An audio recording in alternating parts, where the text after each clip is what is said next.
Hello ಎಲ್ಲರಿಗೂ ನಮಸ್ತೆ, welcome back to my channel. So ಇವಾಗ ಮತ್ತೊಂದು ರೈಡಿಗೆ ಹೋಗ್ತಾ ಇದ್ದೀವಿ. ಬಿಟ್ಟಿದ್ದೀನಿ ಇವಾಗಿನ ಮನೆಯಿಂದ. ಭಾಳ ದಿನ ಆಗಿದೆ, ವೀಡಿಯೋಸ್ ಏನೂ ಹಾಕಿಲ್ಲ, ಸಾರಿ ಫಾರ್ ದ್ಯಾಟ್. ಇವಾಗ ಹೊಸ ಸೀರೀಸ್ ಸ್ಟಾರ್ಟ್ ಆಗ್ತಾ ಇದೆ. ಎಲ್ಲಿಗೆ ಹೋಗ್ತಾ ಇದ್ದೀನಿ ಏನೇನೋ ಎಲ್ಲ ಮುಂದೆ ಹೇಳ್ತೀನಿ. ಸದ್ಯಕ್ಕೆ ಈಗ ಕ್ವಿಕ್ ಫ್ಯೂಲ್ ಸ್ಟಾಪ್ ಕೊಡಬೇಕೀಗ. ತುಂಬ ಅರ್ಜೆಂಟ್ ಇದೆ ಫ್ಯೂಲ್ ಸ್ಟಾಪು, ಯಾಕಂದರೆ ಪೆಟ್ರೋಲ್ ಕಮ್ಮಿ ಇದೆ. ಇವಾಗ ಟೈಮ್ ಬಂದುಬಿಟ್ಟು 5:20 ಫ್ಯೂಲ್ ಅಪ್ ಟೈಮ್. ಇವಾಗ ಬಂದ್ಬಿಟ್ಟು ಫ್ಯೂಲ್ ಅಪ್ ಟೈಮ್ ಇವಾಗ ಫುಲ್ ಮಾಡ್ಬೇಕು.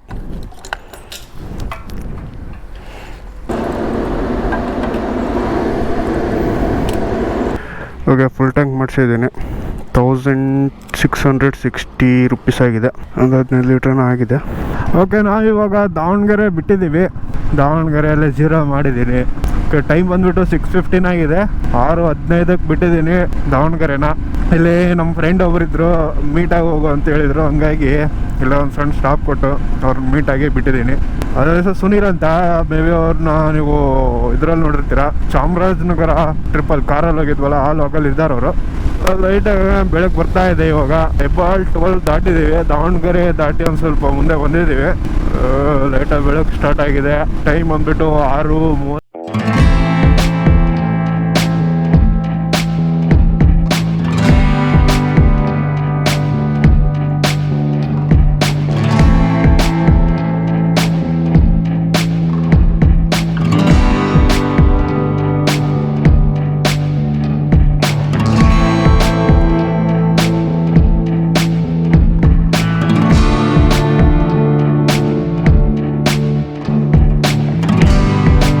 ಹೇಳಿಲ್ಲ ಅನಿಸುತ್ತೆ ವ್ಲಾಗಲ್ಲಿ. ಸೊ ನಾನು ಬಂದುಬಿಟ್ಟು ಕನ್ಯಾಕುಮಾರಿ ಹೋಗ್ತಾ ಇದ್ದೀನಿ ಟ್ರಿಪ್ಪಲ್ಲಿ. ಕನ್ಯಾಕುಮಾರಿ ಮತ್ತು ಬೇರೆ ಪ್ಲೇಸಸ್ ಇದೆ. ಸೊ ಇವತ್ತು ಬಂದುಬಿಟ್ಟು ದಿಂಡಿಗಲ್ಲಲ್ಲಿ ಫಸ್ಟ್ ಸ್ಟಾಪ್ ಕೊಡೋಣ ಅಂದ್ಕೊಂಡಿದ್ದೀನಿ ಇವತ್ತಿಗೆ. ನಾನು ಸ್ಟಾರ್ಟ್ ಆಗಿದ್ದ ಕಡೆಯಿಂದ ಅರೌಂಡ್ 650 ಕಿಲೋಮೀಟರ್ಸೂ ಇತ್ತು ದಿಂಡಿಗಲ್ಲು. ಸೊ ದಿಂಡಿಗಲ್ಲಿಗೆ ಚಿತ್ರದುರ್ಗ ಟು ಬೆಂಗಳೂರಿಂದ ಹೊಸೂರು ರೋಡ್ ತೊಗೊಂಡು ಸೀದಾ ಒಂದೇ ರೋಡು ದಿಂಡಿಗಲ್ ತನಕ ಕನ್ಯಾಕುಮಾರಿ ತನಕ ಒಂದೇ ರೋಡು. ಅಲ್ಲಿ ಕೃಷ್ಣಗಿರಿ ಹತ್ರ ಒಂದು ಸ್ವಲ್ಪ ಡೈವರ್ಷನ್ ತಗೋಬೇಕಷ್ಟೇ. ಡೈವರ್ಷನ್ ಎಲ್ಲ ಸ್ಟ್ರೈಟ್ ಹೋಗ್ಬೇಕು. ಅಲ್ಲಿ 3 ಡೈರೆಕ್ಷನ್ ಇರ್ತಾವಲ್ಲಿ. ಒಂದು ಸೈಡ್ ಚೆನ್ನೈ, ಇನ್ನೊಂದು ಸೈಡು ಕೇರಳ ಸೈಡ್ ಏನೋ ಹೋಗುತ್ತೆ. ಇನ್ನೊಂದು ಸೈಡ್ ಹೋದರೆ ಹಂಗೆ ಕನ್ಯಾಕುಮಾರಿ ಹೋಗ್ತೀವಿ. ಸೊ ಕಂಪ್ಲೀಟ್ ಹೈವೇ ರೈಡ್ ಇದು. One of the dream ride ಅಂತಲೇ ಹೇಳ್ಬೋದು ಬೈಕರ್ಸ್ಗಳಿಗೆ.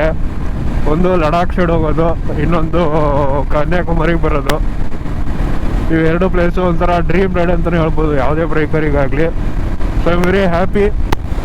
ನನ್ನ ಡ್ರೀಮ್ ರೈಡ್ಸಿನ ಒಂದು ಈ ಕನ್ಯಾಕುಮಾರಿ ರೈಡು. ಅದನ್ನ ಇವಾಗ ಫುಲ್ಫಿಲ್ ಮಾಡ್ಕೋತಾ ಇದ್ದೀನಿ. I am very happy for that. So ನಾವು ಹೋಗೋದು ಇನ್ನೂ ಭಾಳ ದೂರ ಇದೆ. ಆರಾಮಾಗಿ ಹೋಗೋಣ, ಟೈಮ್ ಇದೆ. ನಾವು ಕವರ್ ಮಾಡ್ಬೇಕಾದ್ರೆ ಡಿಸ್ಟೆನ್ಸ್ ಮೇ ಬಿ ಅರೌಂಡ್ ಇನ್ನೊಂದು 500 ಕಿಲೋಮೀಟರ್ಸ್ ಇದೆ ಅಂದ್ಕೊತೀನಿ. ರೂಟು ಮ್ಯಾಪ್ ಏನೂ ಹಾಕಿಲ್ಲ, ಹೆಂಗಿದ್ರು ಎಲ್ಲ ಒಂದೇ ರೋಡು, ಹಂಗಾಗಿ ಬೇಡ ಅಂತಂದೇನು ಹಾಕಿಲ್ಲ. ಈ ಬೆಂಗಳೂರು ಹೈವೇ ಬೇರೆ ಅಡ್ಡಾಡಿದ್ದೆ. ಇಲ್ಲೇನೋ ಅಷ್ಟೊಂದು ಇಂಟ್ರೆಸ್ಟಿಂಗೇ ಇಲ್ಲ. ಹೈವೇ ಅಲ್ಲ, ಸುಮ್ಮನೆ ನಿಂಗೆ ಎಕ್ಸಿಡೆಂಟ್ ತಿರ್ಸ್ಕೊಂಡು ಕುಂದಿರೋದು. ಹಂಗಾಗಿ ನನಗೆ ಹೈವೇ ರೈಡ್ಸ್ ಅಂದರೆ ಇಷ್ಟ ಆಗಲ್ಲ ಅಷ್ಟು. ಬಟ್ ಕನ್ಯಾಕುಮಾರಿಗೆ ಈಸಿ ಆಕ್ಸೆಸ್ ಇರೋದಂದರೆ ಇದೊಂದೇ ರೂಟು. ಇವಾಗಿನ ಸನ್ರೈಸ್ ಆಗಿದೆ, ಸೂರ್ಯೋದಯ ನೋಡಿ. ಇಷ್ಟೊತ್ತು ಸ್ವಲ್ಪ ಚಳಿ ಇತ್ತು, ಇವಾಗ ಮೆಲ್ಲಕ್ಕೆ ಸ್ಟಾರ್ಟ್ ಆಗ್ತಾ ಇದೆ, ಬೆಚ್ಚಗೆ ಆಗ್ತಾ ಇದೆ ಇವಾಗ. ಇನ್ನೂ ಹೋಗ್ತಾ ಫುಲ್ಲು ಬಿಸಿಲು. ಆಲ್ಮೋಸ್ಟ್ ಸಮ್ಮರ್ ಸ್ಟಾರ್ಟ್ ಆಗಿದೆ ಇವಾಗ. ಹಿಂಗೆ ಅಲ್ಲಿ ಬೀಚ್ ಸೈಡ್ ಬೇರೆ ಹ್ಯೂಮಿಡಿಟಿ ಮುಕ್ಕಳರೇ ಇರುತ್ತೆ, ತಡ್ಕೊಳಕ್ಕಾಗಲಾರ್ದಷ್ಟು ಹ್ಯೂಮಿಡಿಟಿ ಇರುತ್ತೆ ಅಲ್ಲಿ. ಸೊ ನಾವು ಇವಾಗ ತುಮಕೂರಲ್ಲಿದ್ದೀವಿ, ಎಂಟ್ರ್ ಆಗಿದ್ದೀವಿ ಇವಾಗ ತುಮಕೂರು. ಟೈಮ್ ಬಂದುಬಿಟ್ಟು 9:10 ಆಗಿದೆ. ಇನ್ನೂ ತಿಂಡಿ ತಿಂದಿಲ್ಲ. ತುಮಕೂರು ದಾಟಿದ ಮೇಲೆ ಒಂದು ಹೋಟ್ಲಿದೆ, ಅಲ್ಲೇ ತಿಂತೀನಿ. ಇಲ್ಲಿವರೆಗೂ ಅದೇ ಬೋರಿಂಗ್ ಹೈವೇ, ಏನು ಇಂಟ್ರೆಸ್ಟಿಂಗ್ ಅನಿಸ್ಲಿಲ್ಲ. ಹಂಗಾಗಿ ಜಾಸ್ತಿ ಏನು ವ್ಲಾಗ್ ಮಾಡಿಲ್ಲ ನಾನು. ಮುಂದೆ ಏನಾದರೂ ಇಂಟ್ರೆಸ್ಟಿಂಗ್ ಅನಿಸಿದರೆ ವ್ಲಾಗ್ ಮಾಡ್ತೀನಿ. ತುಮಕೂರಲ್ಲಿ ರೋಡ್ ಹಾಕ್ತಾ ಇದ್ದಾರೆ. ಫಸ್ಟಿಗೆ ಫುಲ್ಲು ಕೆಟ್ಟು ಕೆರೆ ಹೊಡೆದಿದ್ದು ರೋಡು. ಇದೆಷ್ಟೋ ತುಮಕೂರು ಎಂಟ್ರಿಯಿಂದ ಎಕ್ಸಿಟ್ವರೆಗೂ ರೋಡ್ ಒಂದು ಸ್ವಲ್ಪ ಚೆನ್ನಾಗಿರಲಿಲ್ಲ. ಇವಾಗೆಲ್ಲ ಹೊಸ ರೋಡ್ ಹಾಕ್ತಾ ಇದ್ದಾರೆ, ಒಳ್ಳೆಯ ಕೆಲಸ. 9 ಗಂಟೆ ಎಲ್ಲರೂ ಕೆಲ್ಸಕ್ಕೆ ಹೋಗೋದು, ಬೇರೆ ಜಾಸ್ತಿ ಇರುತ್ತೆ. ಯೋ ಆಫ್ಟರ್ ಲಾಂಗ್ ಟೈಮ್ ಬೆಂಗಳೂರು ಬೈಕಲ್ಲಿ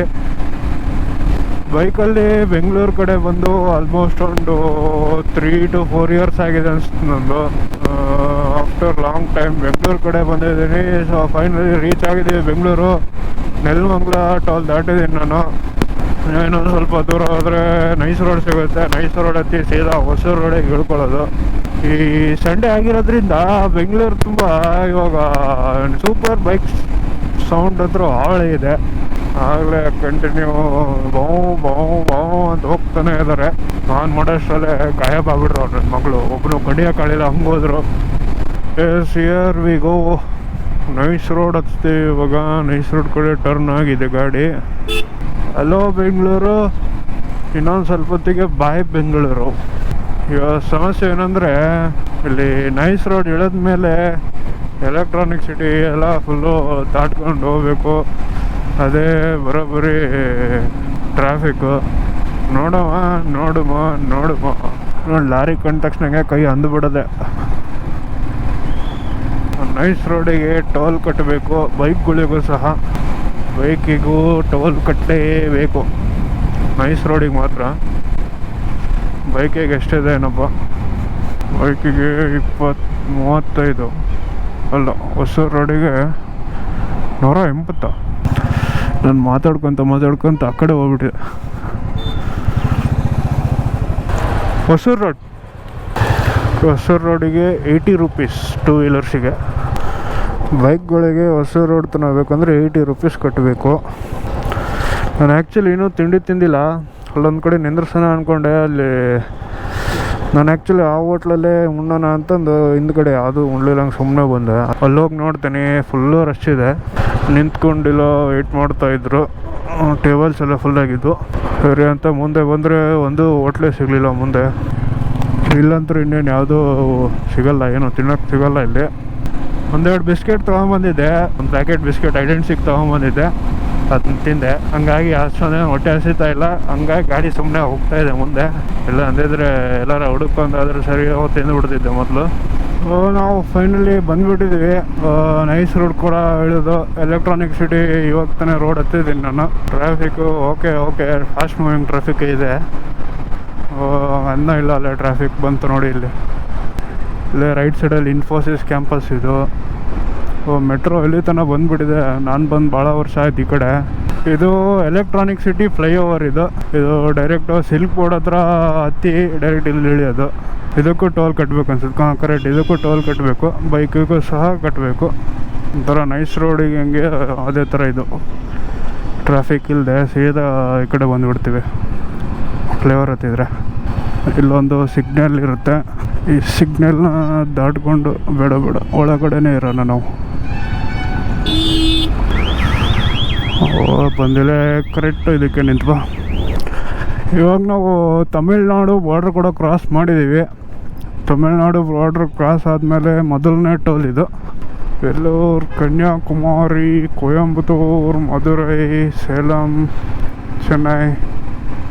ಕನ್ಯಾಕುಮಾರಿ ಎಷ್ಟಿದೆ ನೋಡು ಅಂತ ಹೇಳಿದ್ರಿ. ಕನ್ಯಾಕುಮಾರಿ 625 ಕಿಲೋಮೀಟರ್ಸ್. ಇಲ್ಲಿಂದ 625 ಕಿಲೋಮೀಟರ್ಸ್ ಇದೆ ಕನ್ಯಾಕುಮಾರಿ. ಇನ್ನೊಂದು 300 ಕಿಲೋಮೀಟರ್ಸ್ ಹೋಗಿ ಸ್ಟಾಪ್ ಕೊಡ್ತೀವಿ, ಅದೇ ದಿಂಡಿಗಲ್. ನೋಡಿ, welcome to Tamil Nadu, Krishnagiri district, police Hosur. ಬೆಳಗ್ಗೆ ಹೊತ್ತು ಚಳಿ ಆಗ್ತಿತ್ತು. ಇವಾಗ ನೋಡಿದರೆ ಸೆಕೆ ಎಂತ ಮಾಡೋದು. ಇಲ್ಲೇ ಹೇಗಿದೆ. ಸಮುದ್ರದ ಹತ್ತಿರ ಹೋದರೆ ಇನ್ನೇನಪ್ಪ ನಮ್ಮ ಕತೆ.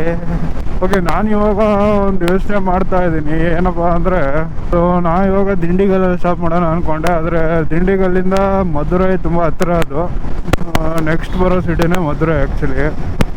ಸೊ ನಾನೇನು ಅಂದ್ಕೊಳ್ತಾ ಇದ್ದೀನಿ ಅಂದರೆ, ದಿಂಡಿಗಲ್ಗಿನ ಸುಮ್ಮನೆ ಮಧುರೈಗೆ ಹೋಗೋಣ ಅಂತ.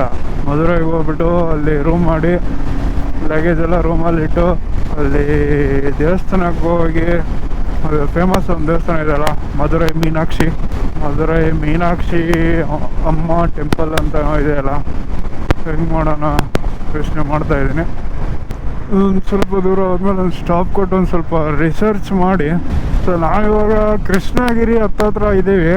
ಕೃಷ್ಣಗಿರಿಗೆ ಇನ್ನೊಂದು 25-30 ಕಿಲೋಮೀಟರ್ಸ್ ಇರುತ್ತೆ ಅಂದ್ಕೊಂಡಿದ್ದೀನಿ. ಇಲ್ಲೇ A2B ರೆಸ್ಟೋರೆಂಟ್ ಅಂತ ಇತ್ತು, ಹೈವೇ ಸೈಡಲ್ಲೇ ಪಕ್ಕಕ್ಕೆ. ಇಲ್ಲೇ ಬಂದಿದ್ದೀನಿ ಊಟ ಮಾಡೋಣ ಅಂತ. ಬೆಳಗ್ಗೆ ತಿಂಡಿ ತಿಂದಿಲ್ಲ. ಟೈಮ್ ಆಗಲೇ 12:10 ಹಂಗಾಗಿ ಟಿಫನ್ನು ಸೊ ಟಿಫನ್ ಏನೂ ತಿಂದಿರಲಿಲ್ಲ, ಹಂಗಾಗಿ ಊಟ ಎಲ್ಲ ಸೇರಿ ಬ್ರಂಚ್ ಮಾಡಿಬಿಡೋಣ ಅಂತ ಇಲ್ಲಿ ಬಂದೆ. ಮೀಲ್ಸ್ ಹೇಳಿದ್ದೆ, ಚಪಾತಿ ಮೀಲ್ಸು. ಈ ಹಪ್ಪಳನೇ ದೊಡ್ಡದಿದೆ ಎಲ್ಲದಕ್ಕಿಂತ. ಚಪಾತಿ, ರೈಸು, ಸಾಂಬಾರು ಚೆನ್ನಾಗಿ ಕೊಟ್ಟಿದ್ದಾರೆ. ಟೇಸ್ಟ್ ನೋಡೋದು. ಅದೇ ನೋಡಿ, A2B ವೆಜ್ ರೆಸ್ಟೋರೆಂಟ್ ಅಂತಿದೆ, ಪಕ್ಕಕ್ಕೆ ಎಲ್ಲ ಸ್ಟಾರ್ ಬಿರಿಯಾನಿ ಅಂತಿದೆ. ಆ್ಯಕ್ಚುಲಿ ಇಲ್ಲಿ A2B ಅಲ್ಲಿ ನನಗೆ A2B ಇದು ಟೇಸ್ಟ್ ನನಗೆ ಇಷ್ಟ ಆಗಲ್ಲ. ನೋಡೋಣ ಇಲ್ಲಿ ಏನಾದರೂ ಟೇಸ್ಟ್ ಚೇಂಜ್ ಇರುತ್ತೇನೋ ಅಂತಂದು ಇಲ್ಲಿ ಬಂದೆ. ಬಟ್ A2B ಇನ್ನೊಂದ್ಸರಿ ಹೋಗ್ಬಾರ್ದು ಅಂತ ಗೊತ್ತಾಯಿತು. ಇದ್ರ ಬದಲು ಇದೆ ಬಿರಿಯಾನಿ ತಿಂದರೆ ಒಳ್ಳೆ ಊಟ ಆಗೋದು. ಟೈಮ್ ಬಂದ್ಬಿಟ್ಟು 12:45 ಆಗಿದೆ. ನಾವು ಇವಾಗ ಕೃಷ್ಣಗಿರಿ ಅನ್ನೋ ಊರಲ್ಲಿದ್ದೀವಿ. ಇಲ್ಲೇನಪ್ಪ ಅಂದರೆ ನಾವೇನು ಬೆಂಗಳೂರು ದಾಟಿ ಹೊಸೂರು ದಾಟಿ ಬಂದ್ವಲ್ಲ, ಅಲ್ಲಿಂದ ಎಲ್ಲ ಫುಲ್ ಈ ಕಡೆದು ನಾನು ಇನ್ನೂ ಮುಂದೆನೂ ಇರುತ್ತೆ. ಬರೀ ಏನಪ್ಪ ಅಂದರೆ ಗ್ರಾನೈಟ್ ಸ್ಟೋನ್ಸು ಮತ್ತು ಮಾರ್ಬಲ್ಸು ತುಂಬ ಅಂದರೆ ತುಂಬ ಫೇಮಸ್ ಇಲ್ಲಿ. ಎಲ್ಲೆಲ್ಲಿಂದನೋ ಬಂದು, ಅದ್ಯಾಕೆ ನಾವೇ ಇಲ್ಲಿ ಬಂದು ಕೃಷ್ಣಗಿರಿಯಿಂದ ಗ್ರಾನೈಟ್ ತೊಗೊಂಡೋಗಿದ್ವಿ ನಮ್ಮ ಮನೆಗೆ. ಇಲ್ಲೇನೋ ಒಂದು ಸ್ವಲ್ಪ ಕಮ್ಮಿ ರೇಟಿಗೆ ಸಿಗುತ್ತೆ ಅಂತ ಅಷ್ಟೇ. ಕಮ್ಮಿ ರೇಟು ಪ್ಲಸ್ ವೆರೈಟೀಸ್ ಆಗಲಿ. ಇಲ್ಲಿ ಬೇರೆ ಬೇರೆ ಕಡೆಯಿಂದ ದೊಡ್ಡ ದೊಡ್ಡ ಸ್ಟೋನ್ ಪೀಸ್ಗಳನ್ನು ತರಿಸಿ ಇಲ್ಲೇ ಕಟ್ ಮಾಡಿ ಸ್ಲ್ಯಾಬ್ಸ್, ನಾವೇನು ತಗೊತೀವಲ್ಲ ಅಂಗಡಿಗಳಲ್ಲಿ ಸ್ಲ್ಯಾಬ್ಸು, ಅವನ್ನೆಲ್ಲ ಇಲ್ಲೇ ಕಟ್ ಮಾಡಿ ಒಂದೊಂದು ಕ್ವಾರಿ ಇರ್ತವೆ. ಆ ಕ್ವಾರಿ ಅವರೇ ಶೋರೂಮ್ ಥರ ಮಾಡ್ಕೊಂಡಿರ್ತಾರೆ. ಹಂಗಾಗಿ ಮಧ್ಯೆ ಯಾರು ರಿಟೇಲರು, ಡೀಲರ್ಸು ಆ ಥರ ಯಾರು ಇರೋಲ್ಲ. ಹಂಗಾಗಿ ಸ್ವಲ್ಪ ಇಲ್ಲಿ ಕಮ್ಮಿ ರೇಟಿಗೆ ಸಿಗುತ್ತೆ. ಇಲ್ಲಿ ಒಂದು ಸ್ವಲ್ಪ ಜಾಸ್ತಿ ಕ್ವಾಂಟಿಟಿ ಏನಾದ್ರು ತೊಗೊಂಡ್ರೆ ಲಾಭ ಅನಿಸುತ್ತೆ. ಮೀನ್ ನಿಮ್ಮ ಕಡೆ ಅಥವಾ ಇಲ್ಲಿ ಪ್ರೈಸ್ ಡಿಫ್ರೆನ್ಸು ಭಾಳ ಇದೆ ಅಂತ ಅನಿಸುತ್ತೆ. ಏನು ಸಣ್ಣ ಪುಟ್ಟ ಮನೆಗೆ 30-40 ಸೈಟಿಗೆ ಸಿಂಗಲ್ ಬರೀ ಗ್ರೌಂಡ್ ಫ್ಲೋರ್ ಅಷ್ಟೇ 30-40 ಸೈಟಿಗೆ ತೊಗೊಳಕ್ಕೆ ಇಲ್ಲಿ ಬರ್ತೀನಿ ಅಂದರೆ ಅದು ವೇಸ್ಟ್. ಅದು ಏನಾದರೂ ಕ್ವಾಂಟಿಟಿ ಸ್ವಲ್ಪ ಜಾಸ್ತಿ ಇತ್ತು ಅಂದರೆ ಮಾತ್ರ ಇಲ್ಲಿ ಟ್ರೈ ಮಾಡ್ಬೋದು ನೀವು. ಸೊ ಮಧುರೈಗೆ ಹೋಗೋಣವಾ ಅಥವಾ ದಿಂಡಿಗಲ್ಲಿಗೆ ಸ್ಟಾಪ್ ಮಾಡೋಣವಾ ಅಂತ ಇನ್ನೂ ಡಿಸೈಡ್ ಮಾಡಿಲ್ಲ. ಫಸ್ಟು ದಿಂಡಿಗಲ್ಲಿಗೆ ಹೋಗೋಣ, ಅಲ್ಲಿಂದ ಮುಂದೆ ಯೋಚನೆ ಮಾಡೋಣ ಅಂತ ಸುಮ್ಮನೆ ಹೋಗ್ತಾ ಇದ್ದೀನಿ. ನಾನು ಈ ಕೃಷ್ಣಗಿರಿ ತನಕ ಬಂದಿದ್ದೆ. ನಾನು ಒಂದು ಅದೇ ಗ್ರೆನೇಡ್ ತರಕ್ಕೆ ಬಂದಿದ್ವಿ ಅಂತ ಹೇಳಿದ್ನಲ್ಲ, ಬಂದಿದ್ದು ಕೃಷ್ಣಗಿರಿ ತನಕ ಬಂದಿದ್ದೀನಿ. ಇಲ್ಲಿಂದ ಮುಂದೆ ಫಸ್ಟ್ ಟೈಮು. ಸೊ ಟೈಮ್ ಬಂದುಬಿಟ್ಟು 1 ಗಂಟೆ 7 ನಿಮಿಷವಾಗಿದೆ. ಸೊ ನಾವಿವಾಗ 375 ಕಿಲೋಮೀಟರ್ ಓಡಿಸಿದ್ವಿ ಇಲ್ಲಿ ತನಕ. ಬೆಳಗ್ಗೆ ಒಂದು 6:15 ಇವತ್ತನ 375.5 kilometre, including all the breaks. ಇಲ್ಲಿ ನೋಡ್ರಿ ಹೆಂಗೆ ಕರ್ಕೊಂಡು ಹೋಗ್ತಾ ಇದ್ದಾರೆ. ತಲೆ ನೋಡ್ರಿ ಹೆಂಗೆ ಹೊರಗೆ ಹಾಕಿದ್ದಾವೆ. ಏನಾದ್ರು ಅನ್ಸುತ್ತೆ ಅಲ್ರೋ ಮರೆ ನಿಮಗೆ? ಏನು ಮಾಡ್ತಾರೆ ಕಡ್ಕೊಂಡು ತಿನ್ನೋಕೆ ತಗೊಂಡು ಹೋಗ್ತಿರೋದು. ನಾವಿವಾಗ ಸೇಲಮ್ಮಿಗೆ ಒಂದು 45-50 ಕಿಲೋಮೀಟ್ರ್ ದೂರದಲ್ಲಿದ್ದೀವಿ. ಆನ್ ದ ವೇ ಒಂದು ಘಾಟ್ ಸೆಕ್ಷನ್ ಬರುತ್ತೆ, ಅದಕ್ಕೊಂದು ಚೆಕ್ ಪೋಸ್ಟ್ ಹಾಕ್ಕೊಂಡು ಮೈಕ್ ಹಾಕ್ಕೊಂಡು ಕಿರಿಸ್ತವನೆ, ಸೆಕೆಂಡ್ ಗೇರಲ್ಲೇ ಇಳಿಸ್ರಿ ಅಂತ. ಲಾಸ್ಟ್ ವಿಡಿಯೋಸ್ ಎಲ್ಲ ನೋಡಿದರೆ ನೀವು ನಾನು ರೀಸನ್ ಹೇಳಿದ್ದೆ. ಇವಾಗ ಅವ್ರು ಸೇಮ್ ಅದೇ ರೀಸನ್ಗೆ ಸೆಕೆಂಡ್ ಗೇರಲ್ಲೇ ಹೋಗ್ರಿ ಅಂತ ಹೇಳ್ತಾ ಇದ್ದಾರೆ. ಇಲ್ಲ ಹಾಕಿದ್ರು ನೋಡಿ, go only in second gear ಅಂತ. ಇನ್ನೇನು ಸ್ವಲ್ಪ ನನಗೆ ಹಾರ್ಟ್ ಅಟ್ಯಾಕ್ ಬರೋದು. ಇವರೆಲ್ಲ ರೋಡ್ ಮಧ್ಯೆ ಸ್ಪೀಕರ್ ಹಾಕಿದ್ದಾರೆ, ಅದು ಗೋ ಸ್ಲೋ ಅಂತ ಕಿರಿಸ್ತಾ ಇದೆ. ಅದು ಸಡನ್ನಾಗಿ ಬಂತು, ಅದು ಗೋ ಸ್ಲೋ ಅನ್ನೋದು ಇದ್ಯಾರಪ್ಪ ಇಲ್ಲಿ ಹಿಂಗೆ ಅಂತ. ನಾನು ಏನು ಸೈಕಿದ್ದಾರೆ ಗುರು. ಏನು ಎಲ್ಲಿ ಘಾಟ್ ಸೆಕ್ಷನ್ಗೆ ಹೋಗಿದ್ದೀವಿ ಅಂತ ಅನಿಸ್ಲಿಲ್ಲ. ಘಾಟ್ ಸೆಕ್ಷನ್ ಮುಗೀತಾ ಏನು ಗುರು ಇದು? ಸಣ್ಣ ಪುಟ್ಟ ಇದನ್ನ ಘಾಟ್ ಸೆಕ್ಷನ್ ಅಂತ ಇದ್ದಾರಲ್ಲ ಇವರು. ಮುಂದೆನಾರು ಇದ್ದಾನೆ ಹೆಂಗೆ? ಈ ಮುಗೀತು ಘಾಟ್ ಸೆಕ್ಷನು. ಯಾವುದೋ ಊರಿಗೆ ಬಂದಿದ್ದೀವಿ, ಯಾವ ಊರು ಅಂತ ಗೊತ್ತಾಗ್ತಾಯಿಲ್ಲ. ಇದು ತೊಪ್ಪೂರು ಬೊಮ್ಮಾಡಿ ಅಂತ. ಈ ಕಡೆ ಹೋದರೆ, ಈ ಕಡೆ ತಮಿಳ್ನಾಡು ಸೈಡ್ ಬಂದಾಗ್ಲಿಂದ ಇಂಡಿಯನ್ ಆಯಿಲ್ ಪೆಟ್ರೋಲ್ ಬಂಕ್ ಹುಡುಕ್ತಾನೆ ಇದ್ದೀನಿ. ತುಂಬ ಅಂದರೆ ತುಂಬ ಕಮ್ಮಿ ಇದ್ದಾವೆ.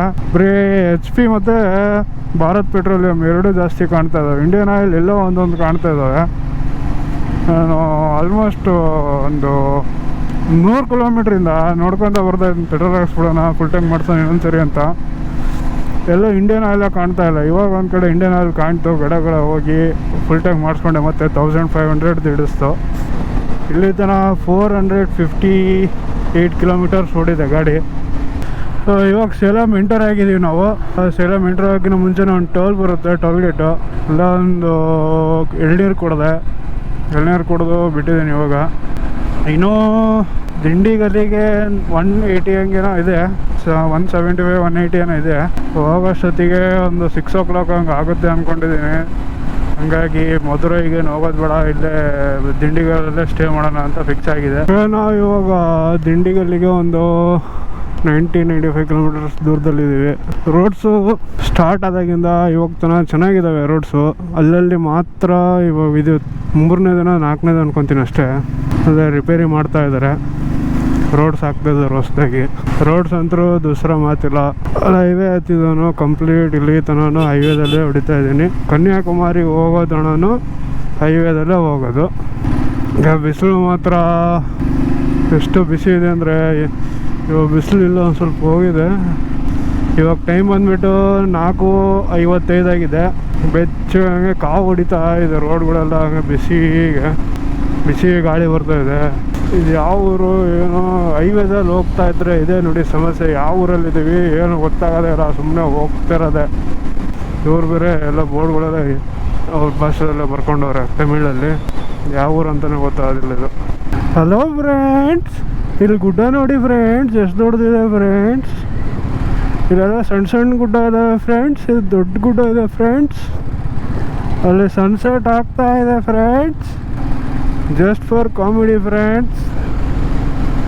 ಗುಡ್ಡ ನೋಡ್ರಿ ಎಷ್ಟು ದೊಡ್ಡದಿದೆ ಇದು. ಕ್ಯಾಮ್ರಾದಲ್ಲಿ ಸಣ್ಣದು ಕಾಣ್ತಾ ಇದೆ, ಆದರೆ ರಿಯಲ್ ನೋಡಿದ್ರೆ ಒಳ್ಳೆ ಮ್ಯಾಸಿವ್ ಆಗಿದೆ ಸೈಜು. ಸೊ ನಾವು ಇವಾಗ ದಿಂಡಿಗಲ್ಲಿಗೆ ಒಂದು 30-40 ಕಿಲೋಮೀಟ್ರ್ ಇದ್ದೀವಿ ಅನ್ಕೊತೀನಿ. ಇನ್ನೊಂದು ಹಾಫ್ ಆನ್ ಅವರು ರೀಚ್ ಆಗ್ತೀನಿ. ಅಲ್ಲಿ ರೀಚ್ ಆದಮೇಲೆ ರೂಮ್ ಮಾಡಿ ಆಮೇಲೆ ಮುಂದೆ ಏನು ಮಾಡ್ತೀನಿ ನೋಡೋಣ. ಫಸ್ಟ್ ಆದರೆ ಸೀದಾವಾಗಿ ಒಂದು ರೂಮ್ ನೋಡಿದ್ದೀನಿ ಗೂಗಲಲ್ಲಿ, ಹೋಗಿ ರೂಮ್ ನೋಡಿ ಚೆಕ್ ಇನ್ ಮಾಡಬೇಕು. ಆದಮೇಲೆ ಮುಂದೆ ಪ್ಲ್ಯಾನ್ಸ್ ಹೇಳ್ತೀನಿ ನಾನು. ಸೀದಾ ರೂಮಲ್ಲಿ ಸಿಗೋಣ. ಕೈಯಲ್ಲಿ ಕತ್ಲಲ್ಲಿ ನಿಮಗೆ ಕಾಣ್ತಾ ಇದ್ದೇನೋ ಎಲ್ಲ ಗೊತ್ತಿಲ್ಲ, ಕತ್ಲಾಗಿದೆ ಆಲ್ರೆಡಿ. ಲೈಟಾಗಿ ಬೆಳಕಿದೆ ಅಷ್ಟೇ. ಟೈಮ್ ಬಂದುಬಿಟ್ಟು 6:50 ಆಗಿದೆ. ಸೊ ನಾವು ಇವಾಗ ತಾನೇ ದಿಂಡಿಗಲ್ಲಿಗೆ ರೀಚ್ ಆಗಿದ್ದೀವಿ. ಸೊ ಇವಾಗ ರೂಮ್ ಕಡೆ ಹೋಗ್ತಾ ಇದ್ದೀನಿ. ಈ ಕಡೆ ಇರೋದೆಲ್ಲ ದಿಂಡಿಗಲ್ಲೇ. ರೂಮು ಹೀಗೆ ಹೈವೇ ಪಕ್ಕನೇ ಇದೆ. ನೋಡೋಣ, ಅಲ್ಲಿ ರೂಮ್ ಚೆನ್ನಾಗಿದ್ರೆ ತೊಗೊತೀನಿ, ಇಲ್ಲಾಂದರೆ ಮತ್ತೆ ಈ ಕಡೆನೇ ಎಲ್ಲ ಇದ್ದಾವೆ, ಇಲ್ಲೇ ಬರಬೇಕು. ಹಲೋ ಎಲ್ಲರಿಗೂ, ಇವಾಗ ತಾನೇ ರೂಮಿಗೆ ಬಂದಿದ್ದೀನಿ. ಸೊ ಈ ಹೋಟ್ಲ್ ಹೆಸರು ಬಂದ್ಬಿಟ್ಟು ಶಿವ ಲಾಡ್ಜ್ ಅಂತ ಇದೆ. ಶಿವ ಲಾಡ್ಜ್ ಅಂತಿದೆ. ಪ್ರಿಟಿ ಬೇಸಿಕ್ ರೂಮ್ ಇದು. ಬೆಡ್, ಆ ಬೆಡ್ ಅಂದ್ರೆ ಒಂಥರ ಕಲ್ಲಿದ್ದಂಗೆ ಇದೆ ಸೇಮು. ಅಲ್ಲಿ ಬೆಡ್ ಥರ ಇಲ್ಲ. ಒಂದು TV, ಇದೊಂದು ವಾಶ್ರೂಮ್, ಇಷ್ಟೇ ರೂಮ್.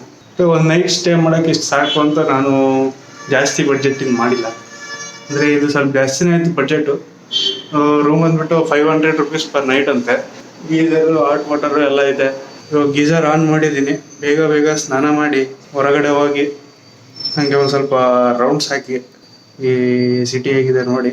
ದಿಂಡಿಗಲ್ ತಲಪಾಕಟ್ಟಿ ಬಿರಿಯಾನಿ ಅಂತ ಕೇಳಿರ್ತೀರ ನೀವೆಲ್ಲರೂ. ದಿಂಡಿಗಲ್ ಅದೇ ಫೇಮಸ್ಸು. ಅದು ಒಂದು ಹೋಟ್ಲಿದೆ, ಆ ಹೋಟ್ಲ್ ತೋರಿಸ್ತೀನಿ. ಬಟ್ ನನಗೆ ಬಂದಿರೋ ಡೌಟ್ ಏನಪ್ಪ ಅಂದರೆ, ಎಷ್ಟೊತ್ತಿಗೆ ಅದು ಇರುತ್ತೋ ಇಲ್ವೋ ಗೊತ್ತಿಲ್ಲ. ಕೆಳಗಡೆ ಹೋಗಿ ಅವ್ರನ್ನ ಕೌಂಟ್ರಲ್ಲಿ ಅವ್ರ ಹತ್ರ ಕೇಳಿ ಹೋಗ್ತೀನಿ ನಾನು. ಅಲ್ಲಿ ಹೋಗಿ ಟೇಸ್ಟ್ ನೋಡಿ ಅದು ಹೆಂಗಿರುತ್ತೆ ಏನು ಹೇಳ್ತೀನಿ. Keep watching. ಸೊ ಇದೆ ನೋಡಿ ಹೋಟೆಲ್ ಶಿವ ಗ್ರ್ಯಾಂಡ್ ಅಂತ ಇದೆ. ಯಾರಾದರೂ ಈ ಕಡೆ ಹೋದರೆ ಸ್ಟೇ ಆಗಬೇಕು ಅಂದರೆ ದಿಂಡಿಗಲಲ್ಲಿ ಈ ಹೋಟೆಲ್ ಪ್ರಿಫರ್ ಮಾಡ್ತೀನಿ ನಾನು. ಎಲ್ಲ ರೂಮ್ಸ್ ಎಲ್ಲ ಕ್ಲೀನ್ ಇದ್ದಾವೆ, ಗೀಝರ್ ವರ್ಕಿಂಗ್ ಇದೆ, ಹಾಟ್ ವಾಟರ್ ಇದೆ. ಪ್ಲಸ್ ಇನ್ನೊಂದೇನಪ್ಪ ಅಂದರೆ ಬಾತ್ರೂಮ್ ಎಲ್ಲ ಕ್ಲೀನ್ ಇದೆ. ಬೆಡ್ಡು ಸ್ವಲ್ಪ ಗಟ್ಟಿ ಇದೆ ಅಂದ್ರೂ ಪರವಾಗಿಲ್ಲ, ಅಡ್ಜಸ್ಟ್ ಮಾಡ್ಕೋಬೋದು. ಆ ರೇಟಿಗೆ ಅದು ಒಳ್ಳೆ ಪ್ರೈಸಿಗೆ ಸಿಕ್ಕಿದೆ. ಇದೇ ಬಂದಿರೋ ರೂಟಲ್ಲಿ ಹಿಂಗೆ ರಿಟರ್ನ್ ಹೋಗಿ ಸರ್ಕಲ್ ಟೈಪು ಏನೋ ಇದೆ, ಸಿಟಿ ಒಳಗೆ ಹೋಗೋಕ್ಕೊಂದು ರೂಟ್ ಇದೆ. ಅಲ್ಲಿಗೆ ಹೋದರೆ ಆ ಹೋಟೆಲ್ ಸಿಗುತ್ತೆ. ಹೋಟೆಲ್ ತಲಪಾಕಟ್ಟಿ ಬಿರಿಯಾನಿ ಅಂತಲೇ ಇರುತ್ತೆ ಅದು. ಹೋಟೆಲ್ ತಲಪಾಕಟ್ಟಿ, ಅಲ್ಲಿ ಹೋಗಿ ತೋರಿಸ್ತೀನಿ ತಡೀರಿ. ಹೆಸರೇ ತಲಪಾಕಟ್ಟಿ ಅಂತ ಇರುತ್ತೆ. ನಾನು ದಿಂಡಿಗಲ್ ಅಂದರೆ ಏನೋ ಸಣ್ಣೂರು ಏನಿರಲ್ಲ ಅಂದ್ಕೊಂಡಿದ್ದೆ, ಆದರೆ ಇಲ್ಲಿ ಒಳ್ಳೆ ಡೆವಲಪ್ ಇದೆ, ಊರು ಚೆನ್ನಾಗಿದೆ. ಪ್ಲಸ್ ಹೋಟೆಲ್ಸ್ ಅಂತೂ ನಿಮಗೆ 6,000 7,000 ಅಂಥವು ಎಲ್ಲ ದೊಡ್ಡ ಹೋಟೆಲ್ಸ್ ಕೂಡ ಇದೆ. ಎಸ್ ಇದೆ ನೋಡಿ, ತಡ್ರಿ ನೋಡ್ಕೊಂಬಿಡೋಣ. ಇದೆ ನೋಡಿ ಸರ್ಕಲ್ಲು. ಈ ಸರ್ಕಲ್ಲಿಂದ ಹಿಂಗಾಸ್ ಬಂದರೆ ಈ ಕಡೆ ಸೇಲಂ ಇದು ರೋಡು. ಈ ಕಡೆ ಸೇಲಮಿಂದ ಈ ಕಡೆ ಬರೋದು ನಾವು. ಹಿಂಗೆ ಸ್ಟ್ರೈಟಾಗಿ ಬಂದರೆ ಕೆಳಗೆ, ಮೇಲೆ ಹೋಗ್ಬಾರ್ದು, ಕೆಳಗೆ ಇಲ್ಲೇ ಇರುತ್ತೆ. ಇಲ್ಲೆಲ್ಲ ಇರ್ಬೇಕು ತಡೀರಿ. ಹಾಂ ಇದೆ, ಇಲ್ಲಿದೆ ನೋಡಿ. ಸಿನ್ಸ್ 1957 ಎಲ್ಲದಪ್ಪ ಇಲ್ಲಿ ಪಾರ್ಕಿಂಗ್ ಐತೆ ಅಂತ ಕಳಿಸಿದ ಅವನು. ಇದೆ ಎಸ್, ಇದೆ ನೋಡಿ, ತಲ್ಪಾಕಟ್ಟಿ BBQ ಆ್ಯಂಡ್ ಗ್ರಿಲ್, ದಿಂಡಿಗಲ್ ತಲ್ಪಾಕಟ್ಟಿ. ಈ ಅಜ್ಜನ ಫೋಟೋ ಇರುತ್ತೆ. ಇದು ಒರಿಜಿನಲ್ ದಿಂಡಿಗಲ್ ತಲ್ಪಾಕಟ್ಟಿ ಬಿರಿಯಾನಿ ಸಿಗೋ ಪ್ಲೇಸು. ಟೇಸ್ಟ್ ನೋಡಿ ಹೇಳ್ತೀನಿ. ಇದೆ ನೋಡಿ ಒಳಗಿಂದ ವ್ಯೂ, ಆ್ಯಂಬಿಯನ್ಸ್ ಆಗಲಿ ಎಲ್ಲ ಚೆನ್ನಾಗಿದೆ.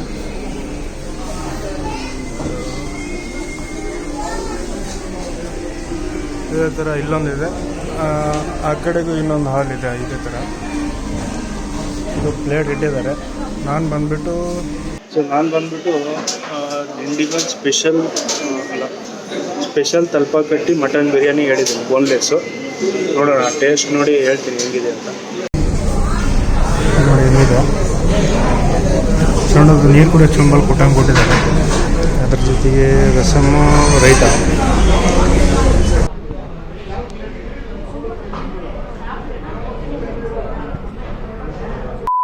ಇದೇ ನಮ್ಮ ತಲ್ಪಾಕಟ್ಟಿ ಬಿರಿಯಾನಿಯ ಕತೆ.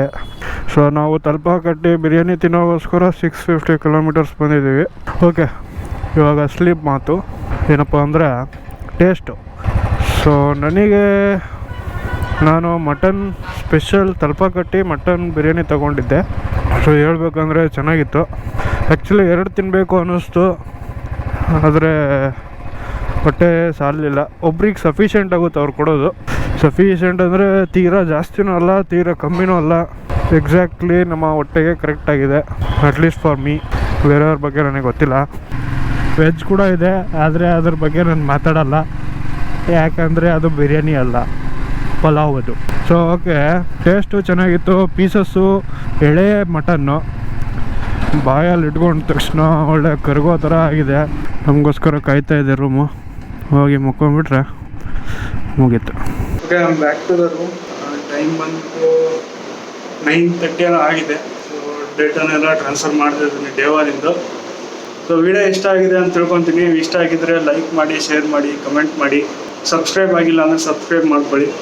ನಾಳೆ ಎಲ್ಲಿ ಹೋಗ್ತಾ ಇದ್ದೀನಿ ಏನು ಅಂತ ನೆಕ್ಸ್ಟ್ ವೀಡಿಯೋದಲ್ಲಿ ಹೇಳ್ತೀನಿ. ನೆಕ್ಸ್ಟ್ ವೀಡಿಯೋ ಹಾಕಿದಾಗೆಲ್ಲ ನಿಮಗೆ ನೋಟಿಫಿಕೇಶನ್ ಬರಬೇಕಂದ್ರೆ ಸಬ್ಸ್ಕ್ರೈಬ್ ಮಾಡ್ಕೊಂಡು ಅದ್ರ ಪಕ್ಕದಲ್ಲಿ ಬೆಲ್ ಐಕಾನ್